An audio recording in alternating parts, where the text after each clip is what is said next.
사랑과 은혜가 충만하신 하나님, 만왕의 왕으로 예루살렘에 입성하시는 주님을 찬양합니다.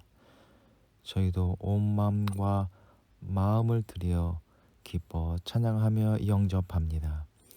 겸손하게 낮아진 저희 마음에도 찾아오셔서 자비와 긍휼과 사랑을 베풀어 주옵소서.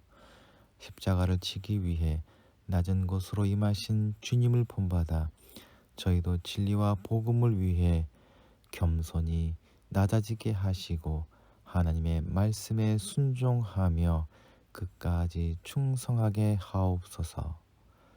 이 시간 성령 하나님께서 우리와 함께하여 주시길 조용히 간구합시다.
은혜와 사랑이 충만하신 하나님, 독생자 예수 그리스도를 이 땅에 보내심으로 죽을 수밖에 없는 사람들을 구원하시고 저희로 하나님의 거룩한 나라 백성 삼아주심을 감사드립니다.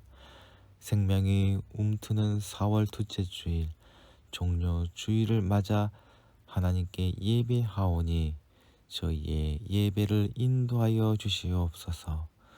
종려 주일에 주님의 발자취를 따라가며 저희가 지은 죄를 고백합니다. 성전을 정결케 하신 주님을 기억하면서 또한 회개합니다. 저희 몸은 성령님께서 거주하시는 전 이것만 이 육체를 가지고 추하고 더러운 죄를 지으며 살았습니다. 열매를 맺지 못한 무화과 나무를 저주하신 주님을 기억하면서 회개합니다. 저희는 생활 속에서 아무런 열매를 맺지 못하는 잎사귀만 무성한 나무들이었습니다. 제자들의 발을 씻어주신 주님을 기억하면서 용서를 구합니다. 저희는 서로 높아지려고만 하였지 겸손히 형제를 섬길 줄을 몰랐습니다. 자기를 십자가에 못 박는 사람들까지 용서하신 주님을 생각하면서 저희 잘못을 고합니다. 저희는 이웃의 죄를 용서하지 못하고 미워하며 살았습니다. 이 시간 이 모든 죄를 회개하오니 저희를 불쌍히 여겨주시고 이 모든 죄를 용서하여 주시옵소서. 고난 받으신 어린 양 주님께 기도하오니 저희 삶과 신앙이 주님의 고난 위에서 피어난 것임을 잊지 않게 하옵소서. 저희가 위로와 평안만 추구하지 않게 하시고 고난을 무시한 채 부활의 영광만 누리지 않게 하옵소서. 저희와 세상의 고난을 묵묵히 끌어안으심으로 구원을 이루신 주님을 묵상하고 세상의 모든 고난받는 이웃들과 함께 주님의 길을 진실로 따르게 하여 주시옵소서. 온 세상의 모든 고난받는 이웃들과 함께 고난에 동참하며 지금 여기에서 기도하오니 저희를 불쌍히 여겨 주시옵소서. 교회의 머리가 되신 주님께 기도하오니 당신의 몸된 한국교회를 불쌍히 여기시고 새롭게 하여 주시옵소서. 교회가 세상의 소금과 빛이 되기보다는 염려와 조롱거리가 되어버렸습니다. 참혹한 교회의 모습을 회개하며 어디서부터 잘못되었는지 깨달을 수 있도록 인도하여 주시옵소서. 주님을 머리로 삼은 참된 교회가 지금 여기서 어떻게 존재해야 할지 고민하고 실천하게 하시옵소서. 저희가 참으로 주님의 길을 따르는 제자가 되기를 원하오니 정의와 평화와 기쁨의 하나님의 나라로 이끌어 주옵소서.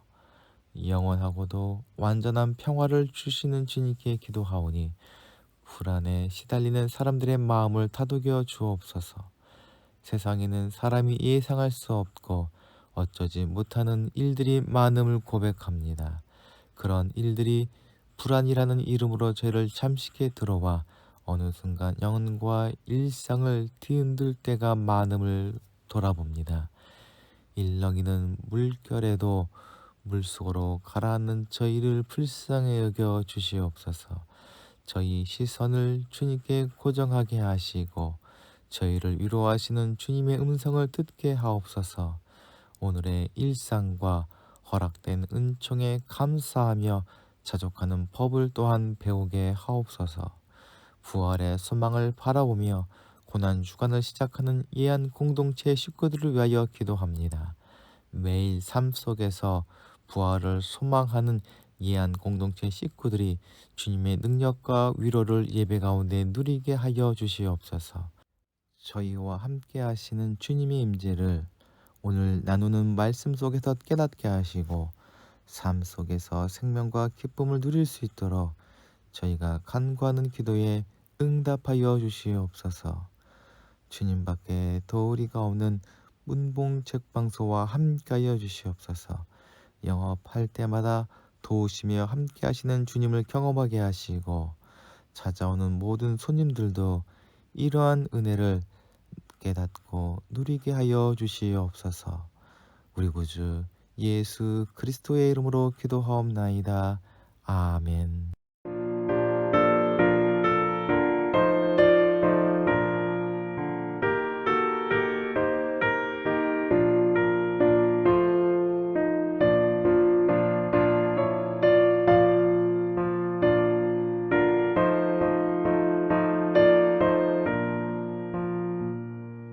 주님의 마음을 못 받는 자, 그 맘에 병망이 자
오늘 우리에게 주시는 하나님의 말씀은 누가복음 19장 28절부터 40절까지의 말씀입니다.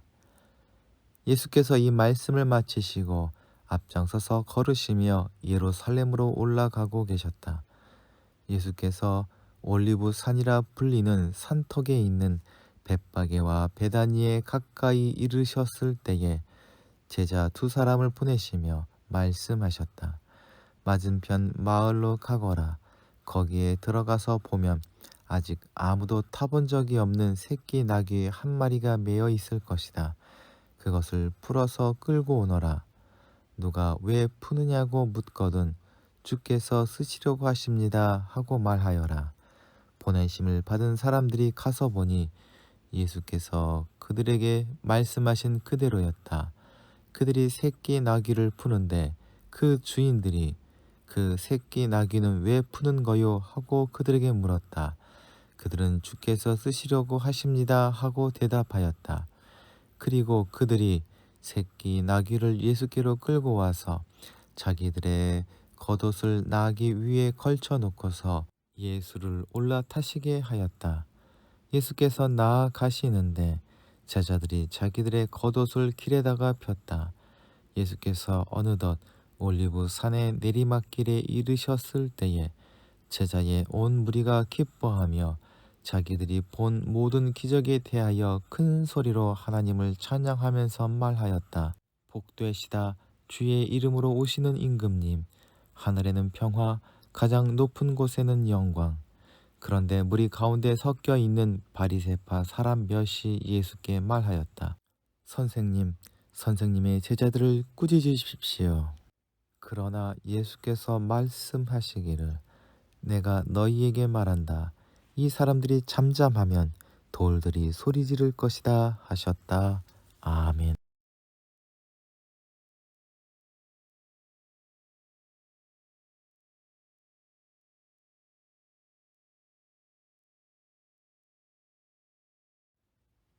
오늘 말씀은 예수님께서 예루살렘에 입성하신 이야기입니다. 예수님은 유월절 일주일 전에 예루살렘에 입성하여 유월절 양 잡던 날에 돌아가셨습니다. 그리고 이 일주일을 우리는 순환주간이라고 합니다. 오늘 이야기는 그 첫날에 일어났습니다. 오늘 이야기를 나누면서 예수님이 이 땅에 오신 이유를 깨닫게 되고 우리의 주 되심을 인정하고 찬양과 경배를 드릴 수 있게 되길 소망합니다. 남아프리카 공화국은 흑백 차별로 악명이 높은 나라입니다. 소수의 백인이 가지고 있던 정권이 다수의 흑인에게로 넘어가는 순간 엄청난 피해 보복이 일어나리라 예상했습니다. 그러나 남아공의 첫 흑인 대통령 만델라는 놀라운 평화를 이루어냅니다. 그가 평화를 이룬 방법은 용서였고 화해의 손을 내미는 것이었습니다. 수백 년을 억압받고 인종차별을 받으며 그 자신도 27년간 험악한 교도소에서 감옥살이를 하였고 수많은 흑인이 고문받고 투옥되고 비참하게 목숨을 잃었습니다. 그러나 만델라는 백인들을 먼저 용서하였고 흑인과 백인 사이에 평화를 만들어냈습니다. 사람들이 간절히 원하지만 이룰 수 없는 것이 평화 혹은 화평입니다. 그것은 하나님의 영역이기 때문입니다. 화평이라고 번역된 이 말은 신약 성경에 쓰여진 히라버 원어로는 에이레네입니다. 이 에이레네에 해당되는 구약 성경의 단어가 샬롬입니다. 샬롬이라는 말은 본래 모자람이 없고 왜곡된 것이 없이 온전한 것을 의미합니다. 또한 샬롬은 관계에서도 쓰이기도 합니다. 나라를 비롯해 사람 사이에 증오나 갈등 없이 상대를 진심으로 이해하고 사랑하며 화목하게 살아갈 때 그것이 샬롬이 이루어진 관계입니다. 누구나 꿈꾸는 이와 같은 샬롬은 근본적으로 하나님에게서 온다고 하는 것이 성경의 가르침입니다. 유대를 다스리고 있었던 로마는 하나님 없이 평화를 이루려 하였습니다. 6월절이 되면 로마 제국은 잔뜩 긴장했습니다. 유대인들이 민족의 어를 드러내며 독립운동을 일으킨 날이 대부분 6월절이었기 때문입니다. 로마는 자기네들의 힘을 과시해서 감히 폭동을 꿈꾸지 못하게 하려는 방법을 취하였습니다. 로마군은 6월절 축제가 시작될 무렵 주둔지가 있던 서쪽에서 예루살렘으로 입성하곤 했습니다. 이름 있는 지휘관들이 위엄있게 또 근엄하게 백마를 타고 각종 무장을 한 채 행진을 하였습니다. 이것을 바라보는 유대인들은 겁에 찔릴 수밖에 없었을 것입니다. 그것은 평화가 아니라 포장된 공포일 뿐입니다. 예수님께서 예루살렘으로 입성하신 것에는 몇 가지 역사적 배경이 있습니다. 이미 수백 년 전에 예언자 스가랴는 이스라엘을 구원할 왕이 겸손하게 새끼 나귀를 타고 예루살렘에 입성할 것을 예언한 바 있습니다. 그는 시온에 따라 크게 기뻐할지어다. 예루살렘에 따라 즐거이 부를지어다. 보라, 내 왕이 내게 임하시나니 그는 공의로우시며 구원을 베푸시며 겸손하여서 나귀를 타시나니 나귀의 작은 것 곧 나귀 새끼니라 하였습니다. 아울러 주전 약 200년 시리아 왕 안티오쿠스 에피파네스라고 하는 사람이 예루살렘을 점령하고 유대교를 말살할 목적으로 성전을 모독하기 위해 거룩한 제사를 드리던 제단 위에다 돼지를 잡아서 제사를 드렸습니다. 성전 뜰에는 제우스의 우상을 만들어 성전을 제우스를 예배하는 신전으로 만든 때도 있었습니다. 이때 유대 사람들의 가슴이 얼마나 아팠을 것인가 우리는 짐작할 수 있습니다. 이때 유다스 마카비우스라는 사람이 의병을 일으켜서 시리아 사람들과 싸워서 에피파네스를 몰아내고 예루살렘을 회복하였습니다. 그리고 성전을 다시 깨끗게 해서 하나님께 바친 일이 있었습니다. 이 마카비우스가 예루살렘에 입성할 때에 모든 유대인들이 찬송을 불렀습니다. 호산나를 불렀고 종려나무 가지를 흔들며 그의 입성을 축하했던 것입니다. 유대인들은 이러한 역사적 맥락 속에서 자신들을 압제와 고난으로부터 해방시키고 평화를 완성시킬 왕을 기다리고 있었던 것입니다. 예루살렘 입성 전에 예수님께서 준비하신 것이 있습니다. 9절에 보면 예수님 일행이 올리브 산 중턱에 있는 벳바게와 베다니에 가까이 도착했습니다. 이곳은 예루살렘에서 3km 정도 떨어진 곳입니다. 올리브 산은 예루살렘 동쪽에 위치해 있습니다. 이 올리브 산에 오르면 예루살렘 시가지와 성전이 한눈에 내려다 보였습니다. 예수님은 두 제자를 부르셨습니다. 그리고 예수님께서 그들에게 마을로 가서 나귀 새끼를 끌어오라고 말씀하셨습니다. 이렇게 하신 것에는 분명한 의도가 있었습니다. 누가와 달리 마태는 예수님께서 스가랴 선지자의 말을 인용하였다고 합니다. 이제 예수님께서는 사람들이 간절히 원하지만 하나님만이 이룰 수 있는 평화를 이루시는 것이 목적임을 분명히 하신 것입니다. 나귀를 타고 공개적으로 입성하신 예수님의 행동은 전과는 달라진 모습이었습니다. 예전에는 놀라운 기적들을 행하신 후에 무리들이 자신을 왕으로 세우려 할 때마다 피하여 숨으셨습니다. 그러나 이번에는 이렇게 수많은 사람들 앞에서 당당하게 나귀를 타고 예루살렘으로 들어오고 계십니다. 예수님은 예루살렘으로 들어오실 때에 나귀 중에서도 특별히 나귀 새끼를 선택하셨습니다. 지금 우리 눈으로 볼 때에 예수님의 입성 행렬은 초라해 보입니다. 그러나 이것은 성경적으로나 이스라엘 전통으로 보나 엄청난 행사입니다. 앞서 말한 바와 같이 스가랴 선지자에 의하면 이스라엘을 구원하실 메시아가 겸손하여서 나귀 쇠끼를 타고 예루살렘에 입성할 것이라 하였습니다. 스가랴 선지자는 구약의 마지막 예언자입니다. 유대인들은 그의 예언을 기억하면서 메시아가 오기를 간절히 기대하고 있었습니다. 그런데 예수님이 나귀를 타고 예루살렘에 입성하셨으니 다윗이 예루살렘에 입성함으로 진정한 이스라엘의 왕이 되었던 것처럼 왕위에 오르셨음을 만천하에 선포하는 역사적 사건입니다. 하지만 전쟁의 승리자나 정복자들이 타는 말이나 마차를 선택하지 않으셨습니다. 이렇게 하신 이유는 예수님이 독재자 혹은 정복자가 아니라 겸손한 분이심을 보이기 위해서였습니다. 그리고 그 겸손은 사람의 겸손과는 차원이 달랐습니다. 예수님은 세상의 모든 사람들을 살리고 그들이 생명으로 풍성히 누리게 하기 위해서 희생 제물로 자신을 기꺼이 바치기 위해 이렇게 공개적으로 입성하신 것입니다. 예수님은 하나님의 뜻을 따라 우리를 사랑하심으로 세상 모든 사람을 죄에서 구원하기 위해 스스로 십자가를 지셨습니다.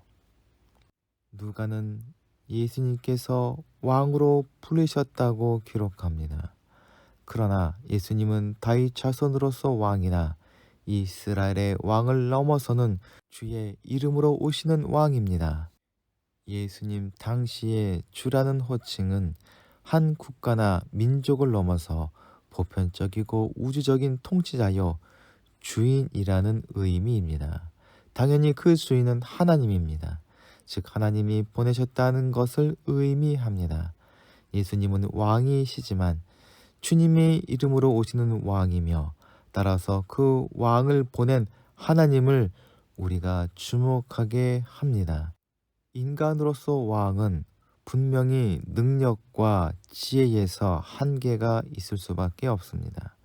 그러나 하나님의 계획을 따라 하나님의 능력으로 세상을 다스릴 왕은 하나님만이 하실 수 있는 일을 이룰 수 있습니다. 그것이 바로 평화입니다.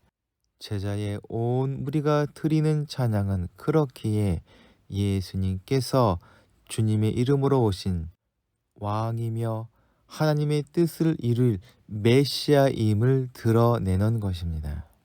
예수의 입성을 기뻐하는 이들은 하늘에는 평화, 가장 높은 곳에는 영광이라고 외칩니다. 누가는 예수께서 태어나셨을 때 지극히 높은 곳에서는 하나님께 영광이요 땅에서는 하나님이 기뻐하신 사람들 중에 평화로다라는 노래를 천사들이 불렀다고 하였습니다. 또한 세례 요한의 아버지 스가랴가 우리의 발을 평화의 길로 인도하시리라는 노래를 불렀음을 또한 전합니다. 다시 말하지만 평화는 모든 사람들이 원하지만 사람들이 이룰 수 없는 하나님의 선물입니다. 19세기가 끝나고 20세기가 시작되면서 수많은 학자를 비롯한 사람들은 희망으로 가득했습니다. 인간의 문명과 도덕이 엄청나게 발달되어 가고 있으니 20세기에는 갈등과 전쟁은 영원히 끝날 것이라고 생각했습니다. 그러나 인류는 20세기에 들어서면서 이전에 경험해보지 못한 끔찍한 세계 대전을 2번이나 겪게 됩니다. 그러면서 사람의 지혜와 능력으로는 절대로 평화를 이룰 수 없음을 뼈저리게 깨닫게 되었으며 21세기가 되어서도 인간에게 평화란 요원하기만 합니다. 세상을 창조하시고 질서를 부여하신 하나님만이 세상의 평화를 이루실 수 있음을 확실히 우리는 깨달아야 합니다. 평화는 예수님께서 세상에 오심으로 이루어질 수 있는 구원의 또 다른 말입니다. 누가가 말하는 구원으로서 평화란 세상과 하나님 사이의 화목함이요 사람들 사이에서의 이루어지는 화평입니다. 유대인과 이방인, 부자와 가난한 자, 종과 자유인, 남자와 여자 사이의 평화가 바로 그것입니다. 그 평화를 예수님께서 태어나실 때 하늘의 무리가 노래하였고, 지금 예수님께서 예루살렘으로 들어오실 때 제자의 무리가 노래합니다. 그리고 전쟁과 갈등이 날로 심각해지는 현재에 우리가 또한 불러야 할 노래일 것입니다. 그러나 주님께서 이루실 평화를 모든 사람들이 원하는 것이 아니었으며, 주님께서 그것을 이루실 때에도 손바닥 뒤집듯이 쉽게 이루신 것 또한 아니었습니다. 예수님께서 왕으로 예루살렘에 입성하는 이 상황을 결코 참을 수 없었던 사람들이 있었습니다. 바리새인들이 바로 그 사람들입니다. 그들에게 예수님을 주의 이름으로 오시는 왕으로 부르며 찬송하고 환호하며 영접하는 것은 불쾌하기도 하였지만 불안한 일이기도 하였습니다. 왜냐하면 그들에게 예수님은 유능한 선생님 이상이 아니었습니다. 오히려 예수님을 사람들이 그렇게 부르는 것은 신성모독으로 여겨졌습니다. 그리고 무리가 예수님에 대해 열광하고 흥분하는 것은 자칫하면 로마에게 이스라엘 나라의 독립을 외치는 봉기나 폭동으로 비춰질 가능성이 있다고 여겨졌기 때문입니다. 그래서 그들은 예수님께 항의하며 요구했습니다. 선생님의 제자들을 꾸짖으십시오. 결국 바리새인들은 하나님의 평화가 아니라 조용히 입 다물고 있으라는 로마인의 평화를 구하고 있었을 뿐이었습니다. 그러나 힘으로 유지되는 로마의 평화와 십자가의 길을 가시는 예수님이 이루실 평화는 완전히 다릅니다. 바리새인들의 요구에 대해서 예수님께서는 이 사람들이 침묵하면 돌들이 소리 지르리라 말씀하십니다. 예수님의 관심은 이 소란을 진정시키는 데에 있지 않고 진정한 하나님의 평화를 이루는 데에 있습니다. 비록 나귀 새끼를 타고 가는 초라한 행진이지만 누군가는 비웃고 누군가는 가로막지만 예수님께서는 평화를 완성하실 때까지 그 길을 멈추지 않으실 것입니다. 권세 있는 자들과 부유한 이들은 약한 이들을 위협하고 침묵하게 하고 그것을 평화라고 주장합니다. 바리새인들은 예수님에게 제자들의 입을 다물게 하라고 요구합니다. 하지만 주님께서는 사람의 거짓 평화를 깨뜨리시어 하나님의 평화를 완성시키실 것입니다. 주님께서는 평화를 이루기 위한 고난과 갈등 그리고 죽음으로 가는 그 길을 회피하거나 외면하지 않으셨습니다.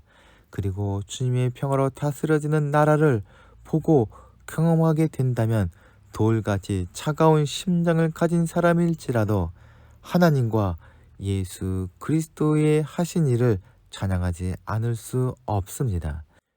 제자된 우리 모두는 주님의 평화를 이 땅의 모든 사람들이 경험하게 해야 할 사명을 가지고 있습니다. 그래서 우리도 주님처럼 십자가의 길을 걷고 겸손히 낮아짐으로 예수 그리스도의 평화, 즉 구원을 모든 사람들에게 누리도록 해야 합니다. 나폴레옹은 유럽을 상대로 한 전쟁에서 패하고 세인트 헬레나로 유해롭게 유배를 갔습니다. 유배 기간 동안 그는 이런 말을 남겼다고 합니다. 나는 칼로서 세계를 정복하려 했고 결국 실패하였다. 그러나 예수 그리스도는 사랑으로 천하 만민을 정복하셨구나. 종려 주일을 지나 순환 주간을 보내야 할 이한 공동체의 모든 식구들은 주님의 이름으로 오신 참 평화의 왕이신 예수 그리스도를 입술과 삶으로 드러내야 합니다. 그러기 위해서 십자가의 고난과 죽음을 당하신 주님을 깊이 묵상하는 순환 주간을 보내야 하며 우리를 위해서 모든 것을 아끼지 않으시고 내어주신 예수 그리스도를 깊이 사랑하고 다시 한번 우리 삶의 주인 되심을 인정하고 선포해야 할 것입니다. 그 모든 것을 다짐하는 종료 주일 되기를 소망합니다. 함께 기도하시겠습니다. 사랑과 은혜가 충만하신 하나님, 사람의 몸을 입으시고 십자가에서 죽으심으로 화평을 이루신 주님을 기억합니다. 하나님을 떠나 죽을 운명에 빠지고 얄팍한 지혜와 타락한 탐욕으로 갈등과 분열로 고통받게 된 저희를 불쌍히 여겨 주시옵소서. 저희가 입술과 삶을 통해 평화로우셨고 평화를 완성하신 주님을 세상에 전하게 하시었고 주님의 지혜와 능력으로 사람 사이에 화평을 이루게 하여 주시옵소서. 고난 주간이 주님의 사랑을 깊이 묵상하며 주님께서 맡겨주신 화평의 도구로서의 사명을 감당할 수 있는 능력으로 우리 삶을 채우는 시간 되게 하여 주시옵소서. 우리 구주 예수 그리스도의 이름으로 기도하옵나이다. 아멘. 함께 공동체의 고백을 하시겠습니다. 하나, 우리는 문제가 있습니다. 둘, 문제에는 끔찍한 대가가 있습니다. 셋, 하나님은 해결책을 가지고 계십니다. 넷, 그 해결책은 믿음으로 누립니다. 지금은 양을 위해 목숨을 바치시는 예수 그리스도의 은혜와 하늘과 땅의 주인이신 하나님 아버지의 지극하신 사랑과 성령님의 감동하심과 인도하심이 이 시간 머리 숙인 예한 공동체 식구들 위해 이제부터 영원토록 함께하여 주시길 간절히 축원하옵나이다. 아멘.